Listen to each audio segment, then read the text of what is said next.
It is Portal Combat, and Gard just had a flawless victory. Let's talk about Nick Boyd and what he means to this roster. Let's go.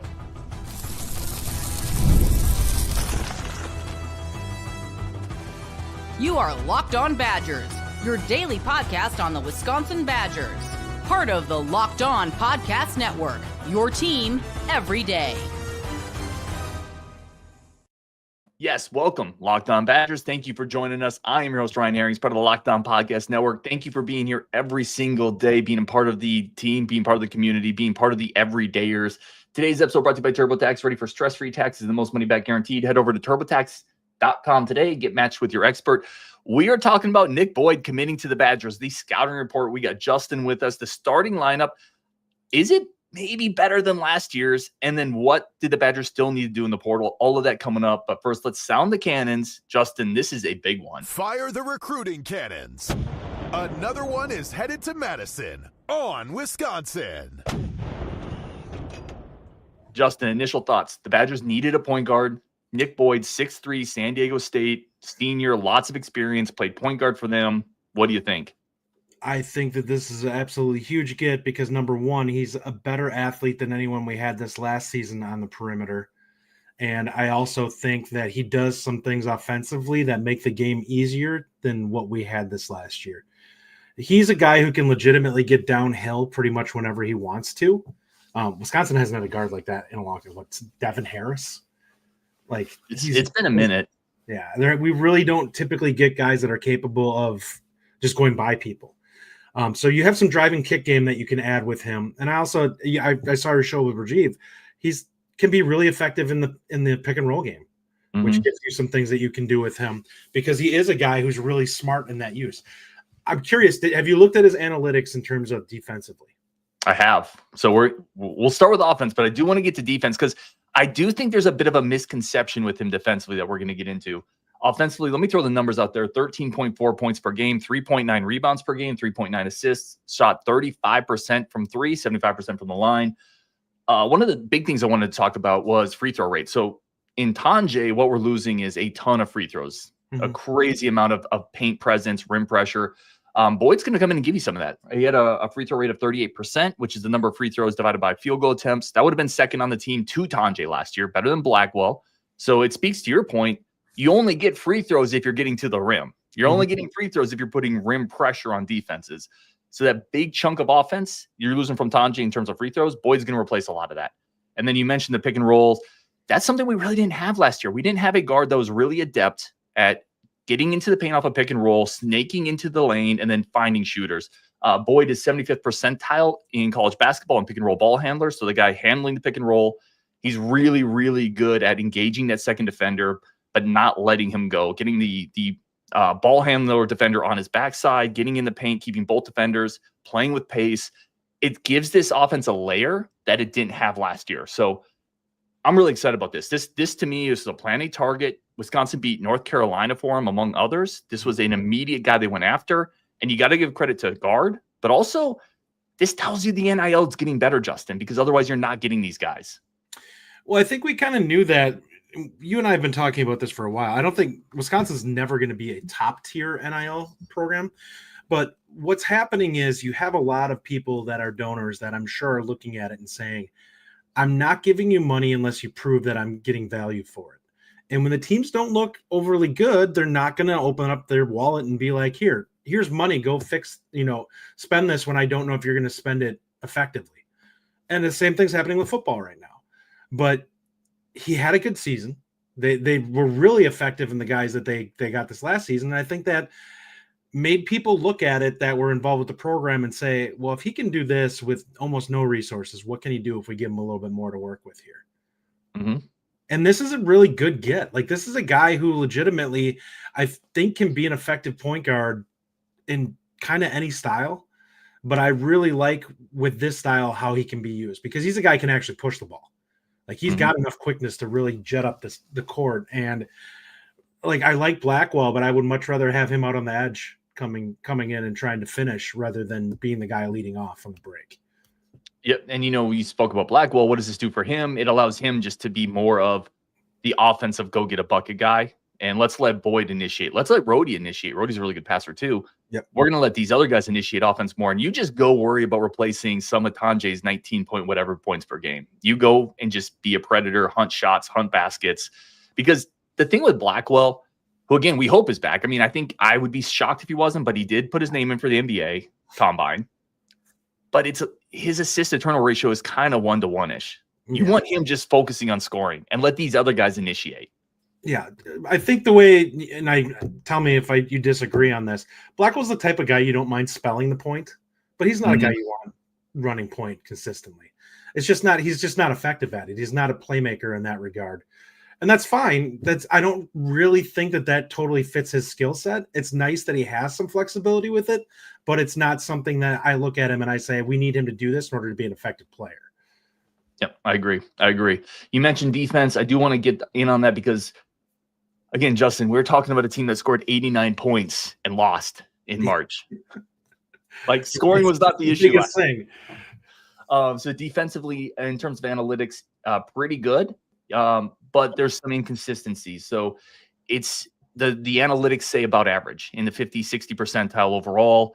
And I think it's more the physical, which, by the way, is an improvement over some of the defenders we've had the last couple of years. Let's be super clear. He has athletic tools that are going to help. This team needed to get more athletic on the perimeter. He helps you with that. But he's not, be careful, he's not a shutdown defender. So don't expect that. Yeah, if he's a guy that can help with the pick and roll a little bit and can admittedly just make a guy uncomfortable on the perimeter, I'm fine with that. Like, he doesn't need to be able to shut anybody down. What I want him to do is I don't want it to be a cakewalk for whoever it is to run offense. And we've lacked guys who have the physical tools to really take that risk. And we saw it in that loss in the tournament. We weren't capable of closing out strong and making guys uncomfortable without them going by us. And that's what led to our defense just imploding in that game. You know, the other thing with Boyd another thing Boyd gets you, because we're going to get into the starting lineup, and this is a lineup that worries me on the glass. It worries me a little bit at those toughness spots. And rim protection. Rim protection, glass, all that stuff. Here's the thing, though. Boyd gives you 4 rebounds a game as a guard. He's going to help a little bit there. He gives you length and size. He's bigger. He's 6'3" with long arms. So it's not an answer before anyone jumps on me like, oh, Ryan doesn't think we need. No, I think we need more help in the middle. Don't get me wrong. Absolutely. But he's going to help you. I was going to ask you what your thoughts are on that, because my gut instinct on it is anyone that shows the lineup that has Rapp and Winter both out there at the same time, I'm like, you can't run that lineup out there. Like, you might be able to get away with it against a small team, but there's just not enough physicality in the rebounding with that group out there. Ideally, you want probably Rapp to be the guy who's spelling the 4 and the 5 if you're going to have a power forward that's actually got some rebounding ability. And we're going to get into that next, because that's going to be the next topic, actually. It's either got to be a 5 that's a guy who's just, I don't care if all he can do is play. Like, if you're going to play a 4 out 1 in, I think you can get away with that if you have somebody who you legitimately think can man the paint, or you need somebody who is going to have to be a spark plug type power forward that's athletic and can really rebound and make people uncomfortable that are trying to drive. Because I'm telling you, I think that is the starting lineup. I think it's Rapp at the 4, Winter at the 5. It probably is, but man, that is an uncomfortable. Like, we saw what happened in that game. We got crushed on the interior by not being able to play with the athleticism. That's not getting better. Like, I know Winter's going to be better this next year. He'll be stronger.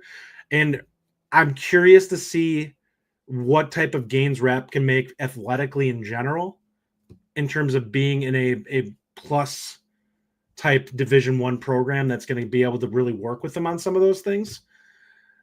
Hopefully he gets a little bit more athletic. Like, he's better. He's more athletic than Krall. It's not close, but he's not in Winter's ballpark in terms of athleticism. He's more of like, if I was going to say he's kind of like a Steve Novak without the just knockdown shooting. That's kind of how I look at him athletically. And he is more athletic than Krall, but he's also smaller. So you have a trade-off there. Yeah.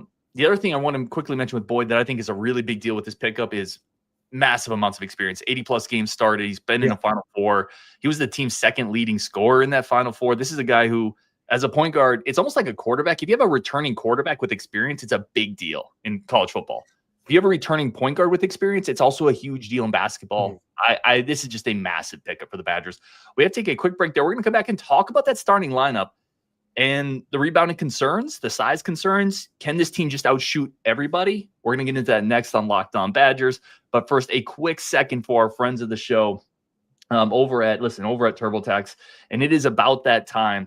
And for many of you, you've already done it. For people like me, maybe I'm getting there. TurboTax helps you in this kind of stressful time of taxes, because it used to be a thing where you just wait and wonder and worry if you're going to get any money back, and then you'd wait and wonder and worry some more.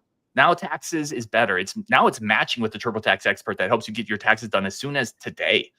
As an expert that gives your taxes the undivided attention as they work on your return, while you get real-time updates on their progress, so you can focus on your day and the transfer portal. Focus on what's important in your day. An expert who will help you find every deduction possible, file every form, every investment, everything with 100% accuracy. Also, you get the most money back guaranteed. No waiting, no wondering, no worries. Now this is taxes. Get an expert now on TurboTax.com. Only available with TurboTax Live full service. Real-time updates only in iOS mobile app. See guarantee details at TurboTax.com/guarantees. Okay, let's jump back into this. Let's talk of that lineup. We got a couple comments here I want to put up. The first one is just basically the lineup right here. This is from Wisco Bro, and I agree with this. I think it's Boyd, Rhodey, Blackwell, Rapp, and Winter. So I think Boyd's your 1, Blackwell's your 2, Rhodey's your 3, Rapp is your 4, Winter's your 5. Now, I will say this, Justin. There is a ton of skill and shooting and passing in that starting 5. I'm not denying that, but it's very much like I'm trying to think of it's like those 1970s NBA teams that came over from the ABA that are just like dropping 140 but like giving up 135. Like I look at it and I'm like, there's not a lot of defense on this. And what I would like to see, it sounds like Rhodey is actually a pretty good defender. Boyd is apparently a pretty solid defender. Hopefully Blackwell takes a little step. I think Winter can be a solid defender at the 4. Realistically, what they're missing is that 5 spot to have it, or go smaller and have somebody who find that 6'8" power forward who's a guy that's just an athlete that can guard down and potentially go out on the perimeter and cause some issues at times. I think that's a feasible option too. I don't know if they'll do that, but I do think they need another guy that's going to be you have to find some place where you can add some level of defense to the front court, because you just don't have it right now. Yeah, and I think if you could find a backup 5, because there's a really good comment up here, and this is what I agree complete with this with Steven. He said too much money wrapped up in that lineup for it not to be the starting lineup. The thing is, if you go and pay what you got to pay to get a Rhodey, a Rapp, and a Boyd, those guys are going to start. They just are. But yeah, if you could find a 5 who can come in and just bang a little bit, everyone keeps throwing a Steven Vogt out there. It doesn't have to even be just no. It could be a 6'10" guy, but a little more burly, whatever. You need somebody with more size. Greppy's still on the roster. Garlock's coming next year. Those are projects. I don't know if those guys are going to be ready. I know there are some people considering that. I would like a more experienced guy if you could get it. We'll see what happens with Amos. I know people are talking about him in the chat.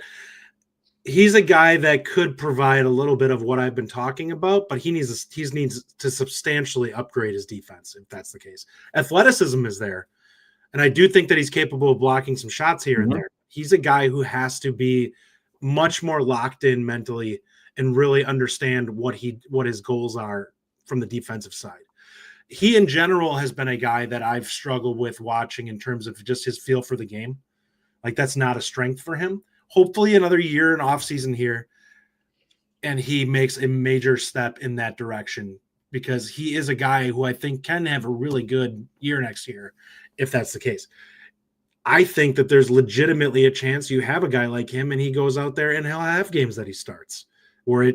This is one of the things that I think is a possibility with this. If Amos stays, you have a guy who I think you can kind of rotate who you want to start at that 4. It can be Rapp or him, just based off of matchups then at that point, and say, both these guys are capable of providing me something. But the only way that works is if Amos can stay within the offense and they can run quality offense with him out there. Sometimes this year you'd watch where he was a black hole, and it killed offensive flow, because they've been jetting the ball around the perimeter, and all of a sudden it would hit him, and it would be like a 25-foot 3-pointer, and it's like that was not the shot we were working the ball around to get to. Like that was like if there's 3 seconds left on the shot clock, that's the shot that should be going up. It definitely felt like a year of adjustment for him because here's the thing, Amos has the tools. He's the most athletic front court guy. Well, Winter's actually really athletic too for his size, but Amos could be a really nice weapon. He just needs to be more consistent. And my concern with Amos has always been this going into this offseason, I should say, when you start to add a wrap, you still have a Winter. I just wonder, we just live in an era where does he want to start, right? And I would love to have him back, but he may want a bigger role, and I just don't know. But if he can come back and you could get the version of him that played in that Minnesota game where he, played really, really well, where he played late in the Big Ten tournament, if you get that version of him, well, then you have more depth at the 4 and 5 to your point, and you could mix and match. That'd be a big deal. Easton Park says 6'10" and 7 foot front court isn't small. Maybe they're not as strong, but they have height for sure. It's more about physicality and actually like being able to get like in the appropriate position to rebound that I'm a little more concerned with. We saw this year Winter got pushed around a little bit, and I don't think Rapp is going to be a guy who's going to be better at that, which is where your issue is. If Winter takes a massive step, if he puts on 15 pounds, maybe he can play the 5, but he's got some work to do. Like he's got to get a lot stronger. Let me ask you this. The Big Ten's a little more physical than some other conferences. Like we saw in March, we didn't lose because we lacked an interior presence. We lost because we couldn't guard on the perimeter. Yeah. I mean, it's possible, like maybe you don't need that big interior presence. You could team rebound a little bit better.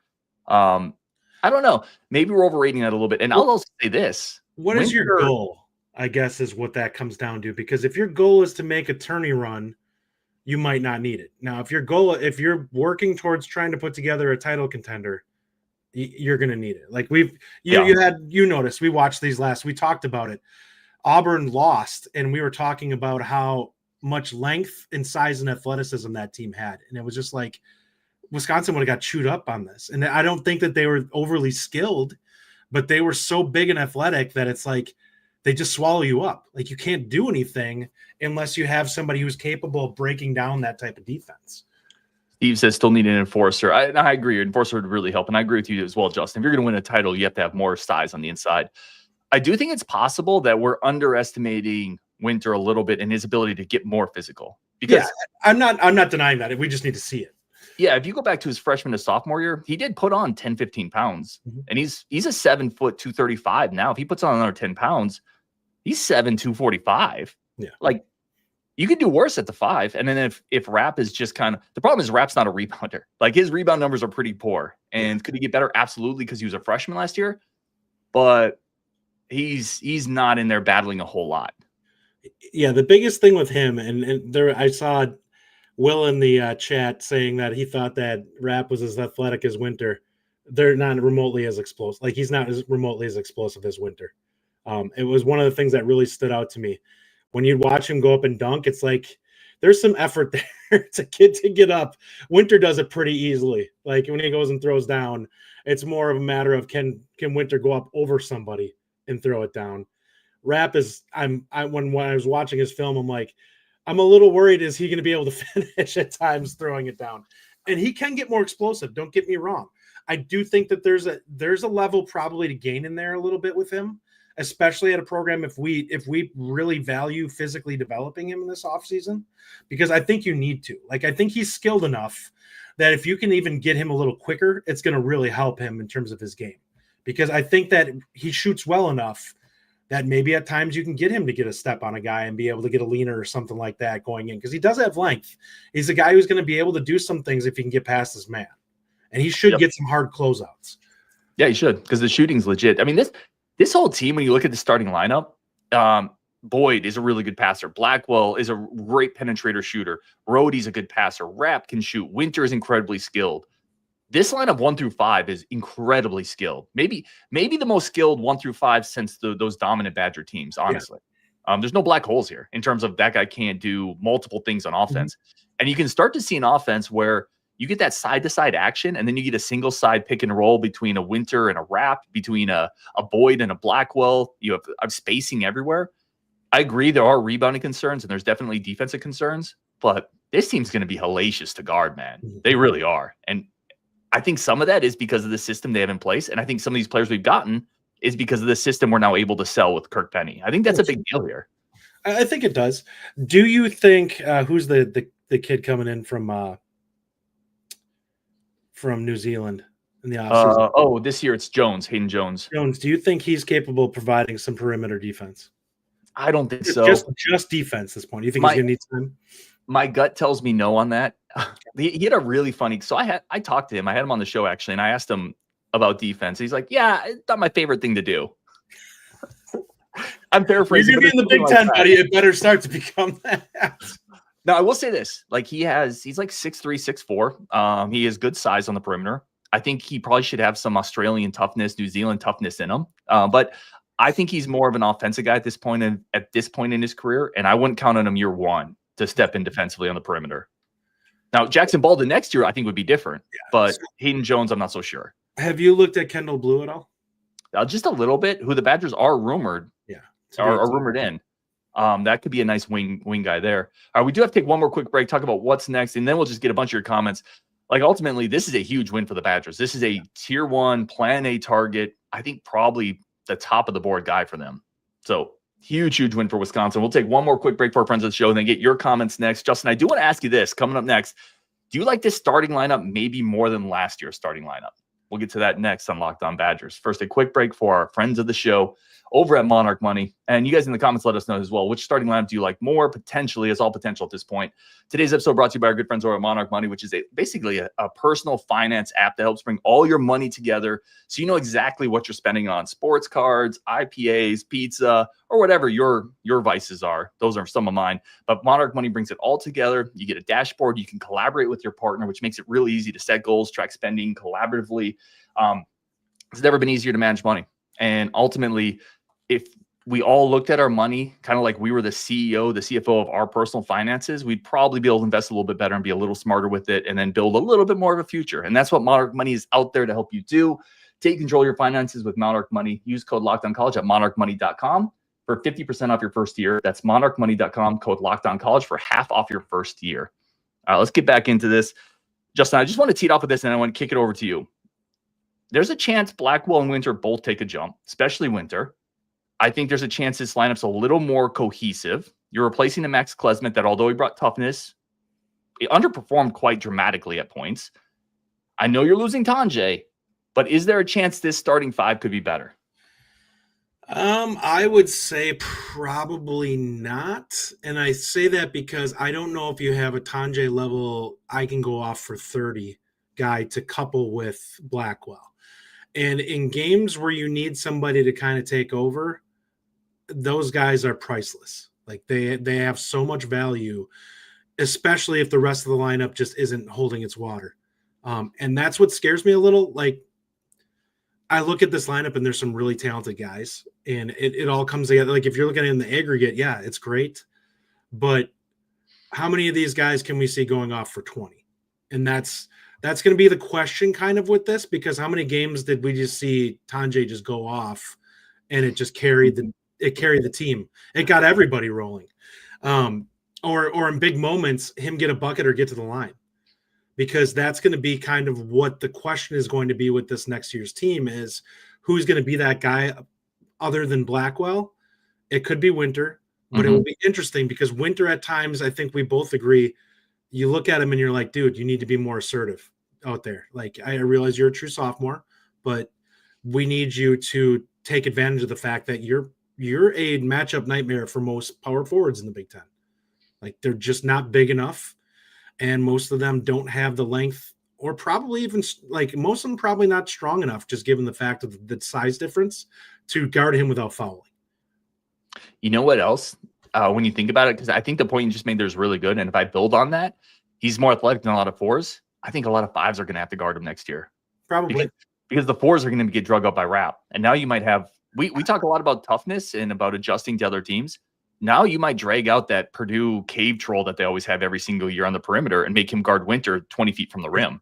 If I was to give him a off-season, like, this is your homework, him and Boyd should work together on doing that pick and pop game that we ran with Frank.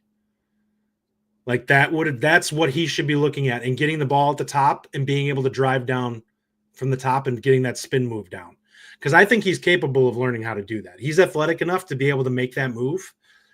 He's just got to get strong enough to not be pushed off of his path by a defender. And that's something that Frank took time. Like, he had to get strong enough himself. So if Winter can do that, like, if I think he's a good enough ball handler to be able to do that. It's going to be something that is borderline unguardable, because most of the bigs are not going to be able to cover him on that. Yeah, I agree. And if we also think about Frank's career arc, went 2 years into the program, which is what Winter is, because he's a true sophomore. Frank was not Frank.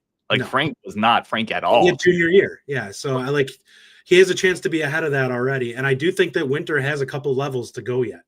Like, I don't know if he totally understands how good he can be at this point. I would say, to answer that question, I would say probably not, because we have the hindsight of John Tonje being a second-team All-American. In basketball, generally 4 quarters don't equal $1. Like, the star player is worth a little bit more. And I don't know.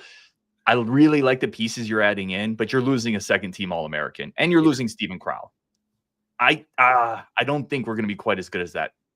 Ryan and I talking about the Luka trade. That will tell you all you need to know about that one. Brutal, man. The Lakers should have had to give up their entire roster outside of LeBron to get that one done. The Lakers should have had to give up water rights to the city of LA to get Luka. That was such a. Anyway, I don't want to get too NBA because I'm a Suns fan, and that's a painful era. Wisco Bro several times, and I can never remember how to pronounce this guy's name, but the point guard, he's from Grafton, Wisconsin. He's 6'3". Hugh Greetst. He's been linked to the Badgers too, though. I really like him, though. To Wisco Bro, to answer your question, I know you've asked a couple times about him. I'm butchering his last name. I think he could be a backup point guard on this team because he can shoot the hell out of the ball. I would like him a lot. He's like 6'8", right? Oh no, he's like 6'3". He's a shorter one. You're thinking of you're thinking the other. I know I'm thinking. Yeah, the other Wisconsin kid. Yeah, I would like him a lot though as a backup point guard. Okay, let's talk here. Let's hit on Greppy because a lot of people are talking about Greppy. I think if you're looking for anything more than 10 minutes a game out of him, and that's probably a stretch, that's probably too much for him. It's asking a lot to make the jump that he had last year, which was effectively coming in with a minute left, 30 seconds left for some playing time, and being a guy who you can lean on to provide quality backup minutes. You're probably looking at 4 to 5 minutes a game this next year. I think Greppy's a ways away. Now that he could surprise, I could be wrong. He has legit size, like the type of guy. He's ahead of Hodges already. Yeah, he's ahead of Hodges. The type of guy you're looking to be kind of bruising. He has that type of body. He's a decent passer. So possibly, I would also point out Will Garlock coming in. He's bigger. He's longer. He moves pretty well. But he's also, from a skill development standpoint, a little bit behind. But maybe that's fine if you're just looking for somebody to move 5 to 10 minutes, go get some rebounds, and be a 7-footer out there. So maybe Garlock as well. I don't know. Either of those guys potentially. I wouldn't feel great, though, if right now you told me that's your backup 5. That's what I would say. I agree. They're going to get chewed up by anyone that can actually score. Mm-hmm. And I mean chewed up. We're talking about basically autopilot for the guy who's playing against him. I love this comment from Sean. Taking pressure off JB running the point will be huge. I absolutely agree there. JB, the great JB. It's not about the starting 5. It's about the entire team. Who's the alpha on this team next year? Is it Blackwell?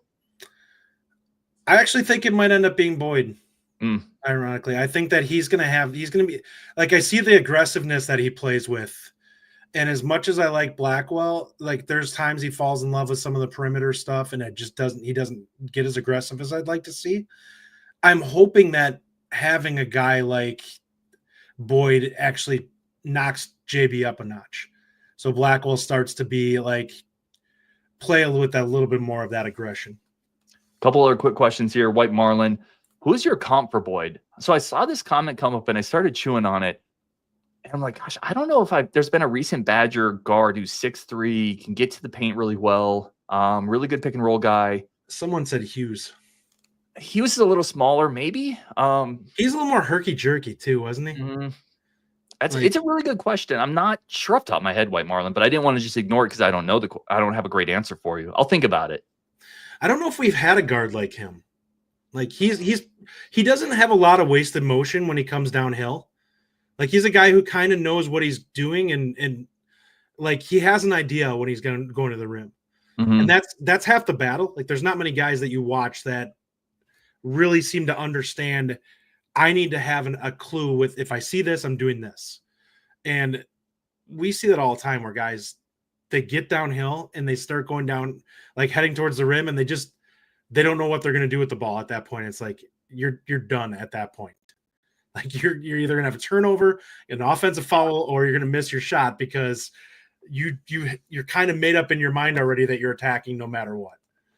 Sean says Jordan Taylor. I don't think that's the best comp for him. He's much more athletic in terms of like quickness and ability to penetrate. Jason says Boyd and Blackwell are the alphas. I would agree with that, though. It's going to be one of those two.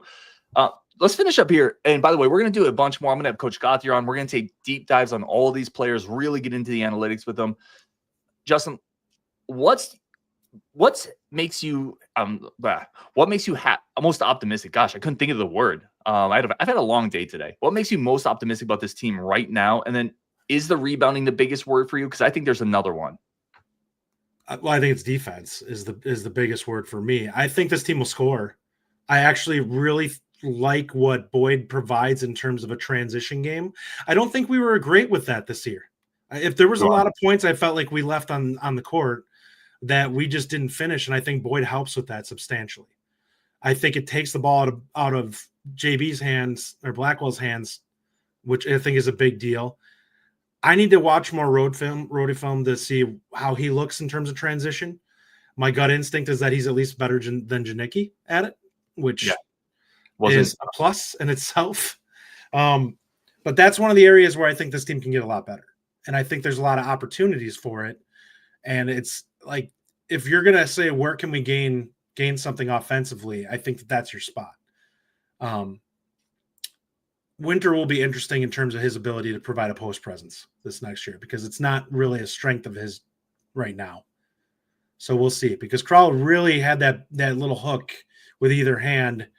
That was something that Winter hasn't really shown a feel for that yet, where he can consistently do it. And that's got to be something he develops, because you have to have somebody that can do it coming into this year. And I just don't think Rapp is going to be strong enough or explosive enough to consistently do it. No, Rapp's post some numbers. Again, just a freshman, but they're not very good. He's in the 25th percentile, and that's again at Portland, where he's not playing. He's playing decent teams out there in the West Coast Conference, but not elite competition day in and day out. I don't think he's going to be that guy. Winter can be a little better there for sure. They could also invert and put a guy like Blackwell in there more. He's pretty physical as a guard. He can eat in there at times. My biggest concern, this team's bench still scares me a little bit. You lose a Kamari and a Gilmore off that bench. Yeah. We feel great right now as the 6th, 7th, 8th guys next year. Amos, if he stays, love that. Do you think he can provide that grit though? Because that's where I'm a little concerned. I don't think you have a Carter Gilmore replacement. Yeah, McGee and Gilmore were pretty gritty players, and I don't know if you really have that guy. I mean, you would honestly kind of kill right now to have somebody who is 6'6", somewhat athletic, and just is a kind of a dog out there when he gets out there. I agree. And that would be huge for this team. So Sean does have a good point here. Janicki has grit. Janicki needs to play better, though, but he plays hard, 100%. He brings that type of intensity. He plays hard. I don't know athletically if you look at him and say he's a guy who I can rely on him to be like, he plays hard. Don't get me wrong. The energy level is off the charts when he's out there.